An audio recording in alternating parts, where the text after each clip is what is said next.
Hi friends, play with maths के online portal पे मैं रोशन प्रिंस आपका स्वागत करता हूँ। तो फ्रेंड्स, ये क्लास टेंथ का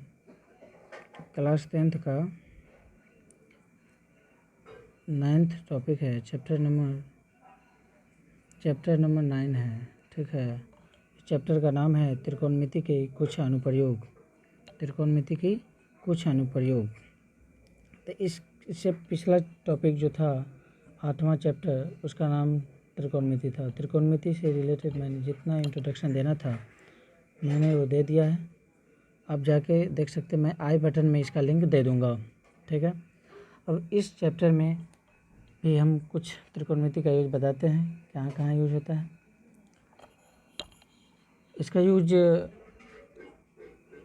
भूगोल, नौचालन और जैसे कि मानचित्र जो भी बनाते हैं, देशांतर हो, इसे लॉन्गिट्यूड भी कहते हैं, और अक्षांश लैटिट्यूड, इसमें भी किया जाता है।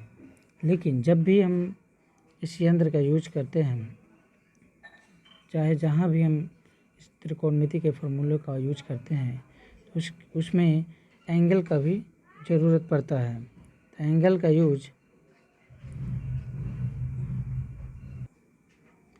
जैसे कि ये जो आप फिगर अभी देख रहे हैं, ये मीनार है। तो ये मीनार की हाइट जो होगा, हम बिना इसको नापे हुए, बिना मेजर किए हुए, हम इसका एक बेस पता करके, और ये जो कोण है, इससे हम पता कर सकते हैं कि इसकी हाइट क्या है। लेकिन उससे पहले आपको ये बता दूं कि इसकी ये जो कोण है, इस कोण को उन्नयन कोण कहते हैं। इंग्लिश में एंगल ऑफ एलिवेशन कहते हैं इसको। जब भी हम ये जो मीनार है, जब भी इस मीनार को हम नीचे से देखेंगे, ये देखिए, ये जो बड़ी है, कोई पर्सन है, इसको नीचे से देख रहा है, तो नीचे से देखा गया कोण और इसका जो चोटी है, मीन्स इस जो मीनार है, इसका जो ऊपरी वाली भाग है, ऊपरी वाला, इसका और इसका जो आई कांटेक्ट होता है, उसे दृष्टि रेखा कहते हैं। लेकिन इसके द्वारा जो बना गया कोण होता है, उसे उन्नयन कोण कहते हैं। तो इस कोण जो होता है, एंगल, इसको मापने के लिए एक यंत्र का इस्तेमाल किया जाता है, जिसका नाम है थियोडोलाइट। ये जो आप देख रहे हैं अभी हमारे सामने, आपके सामने जो ये यंत्र है, यही त्रिकोणमिति के नियमों पर आधारित है। इसका प्रयोग हम एक घूर्णी टेलीस्कोप से कर सकते हैं। मीन्स ये जो अभी देख रहे हैं, ये आपको रोटेट करता है। जहाँ भी हम इसको बैठा देंगे और यहाँ से कोई भी बिल्डिंग को देखेंगे, तो ये एक वर्टिकल एंगल टाइप के बनेगा। इसी से एंगल ऑफ एलिवेशन हम इसी से निकालते हैं। एक और है जो कि हमने एक बुक में पढ़ा था, उसका नाम है, एक तो हो गया थियोडोलाइट और दूसरा सेक्सटेंट। ये इसका नाम है सेक्सटेंट। ये भी एक मेजरिंग इंस्ट्रूमेंट है। ठीक है, थियोडोलाइट हो गया और दूसरा सेक्सटेंट। इससे हम एंगल मेजर करते हैं। अब आगे देखते हैं। अब देखते हैं इसका दूसरा एग्जाम्पल लेते हैं। ये देखिए, ये एक वस्तु है जो कि पतंग आपको दिख रहा है, और ये एक लड़की है। ये लड़की का आई कांटेक्ट और ये वस्तु के जो सीधी रेखा खींची हुई है इंक्लाइंड करके, इसी को दृष्टि रेखा कहते हैं। और इस दोनों के बीच में जो आई कांटेक्ट हुआ, उसके बाद जो ये कोण बना, एंगल, उसे हम उन्नयन कोण कहते हैं, एंगल ऑफ एलिवेशन कहते हैं, एंगल ऑफ एलिवेशन। ठीक है, बट आप देख रहे होंगे कि जो लड़की का भी कुछ अपना लंबाई होगा, जो कि ज़मीन से कांटेक्ट है। इसी को हम क्षैतिज स्तर कहते हैं। इसकी ये जो लाइन हुआ, इसके पैरेलल, इसी को क्षैतिज स्तर कहते हैं। अब जैसे कि ये लड़की नीचे से देख रही है, तो इसको उन्नयन कोण कहें।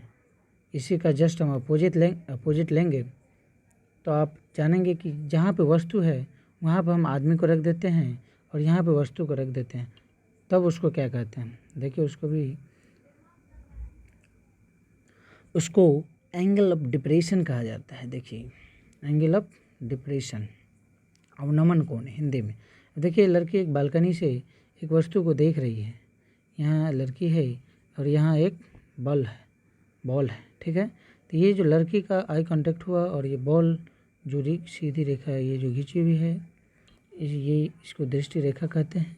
और इसके द्वारा जो आई कांटेक्ट बना तो कुछ एंगल पे बना होगा, उसको हम अवनमन कोण कहते हैं। और ये जो इसका हेड है, सर, इसका आँख से एक सामने एक क्षैतिज रेखा, जिसे हम ज़मीन से पैरेलल एक रेखा खींचेंगे, इसी को हम क्षैतिज स्तर कहते हैं। इस पर जब भी क्वेश्चन बनाएंगे तो इसमें ज़्यादातर आपको यूज होगा टेन थीटा। टेन थीटा बराबर हम जानते हैं कि परपेंडिकुलर बाय बेस होता है। ज़्यादातर क्वेश्चन में देखना यह है कि टेन थीटा का यूज होता है।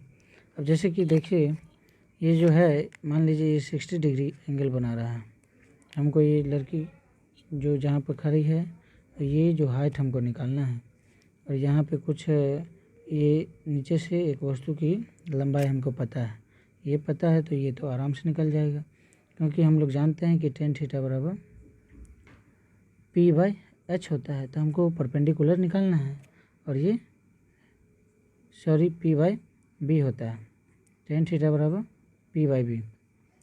तो ये जो लंब हो गया और हमको बेस पता है, तो लंब तो आराम से निकल जाएगा, क्योंकि हमें एंगल ऑफ एलिवेशन, इसके अनुसार एंगल ऑफ एलिवेशन यहाँ है। इसी पे हम एक क्वेश्चन ले लेते हैं,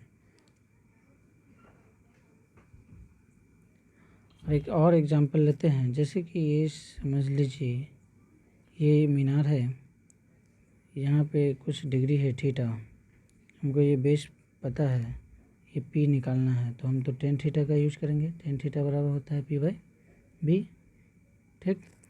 अगर ये बेस हमको नहीं पता है, P पता है, मीन्स परपेंडिकुलर पता है, तो टेन का अपोजिट कॉट होता है, तो कॉट थीटा बराबर हम निकाल लेंगे। जैसे टेन थीटा का लंबाई आधार हुआ तो इसका आधार बाय लंब होगा, मतलब B/P, यही है। अब जैसे कि हमको ये मान लीजिए ये दिया हुआ है P, हमको ये P दिया हुआ है और ये कर्व निकालना है, हाइपोटेनस कुछ एंगल पे है, तो P निकल है दिया हुआ, तो साइन थीटा का फॉर्मूला आप जानते हैं कि साइन थीटा बाय लंबाई कर्व होता है, परपेंडिकुलर बाय हाइपोटेनस, यही फार्मूला है। सिंपल सा टॉपिक है, इसमें यही सब फार्मूला यूज करके आप निकाल सकते हैं। तो देखिए इस पर हम एक क्वेश्चन देते हैं आपको। देखिए क्वेश्चन क्या कह रहा है, क्वेश्चन ये है, देखिए उदाहरण एक हम बना रहे हैं। धरती पर एक मीनार के ऊर्ध्वाधर खड़ी है, धरती के एक बिंदु से, देखिए धरती के एक बिंदु से मीनार, ठीक है, ये मीनार हो गया, पाद बिंदु से 15 मीटर दूर है। ये जो है नीचे वाला, इसी को पाद बिंदु कहते हैं, ये 15 मीटर दूर है। तो मीनार के शिखर का उन्नयन कोण 60 डिग्री है। तो ये जो हाइपोटेनस हुआ यही 60 डिग्री का उन्नयन कोण बनाता है, ठीक है। तो मीनार की ऊंचाई, मतलब ये जो है हमको यही चाहिए हाइट, इसकी हाइट चाहिए। तो हम जानते हैं कि जब टेन थीटा बराबर लंबाई आधार होता है P/B, तो हमको P निकालना है, P मीन्स H, तो H हाइट निकालना है, तो हमको आधार तो पता है 15 सेंटीमीटर, तो इसका डायरेक्ट हम वैल्यू पुट करेंगे। तो टेन थीटा बराबर 60 डिग्री, टेन 60 डिग्री बराबर P हमको निकालना है बाय बेस हमको 15 दिया हुआ है, तब टेन 60 डिग्री बराबर होता है √3, ठीक है। और ये P/15। अब इसका क्रॉस प्रोडक्ट करेंगे, क्रॉस प्रोडक्ट करने के बाद P इक्वल टू हमको 15 √3 मीटर, यही जो है आपको हाइट निकल गया। मीनार की जो हाइट है यही 15 √3 है, और इसका रूट थ्री को हटाएंगे तो रूट थ्री बराबर होता है 1.73। इसको रख के आप बना सकते हैं। ठीक है, मिलते हैं अगले वीडियो में।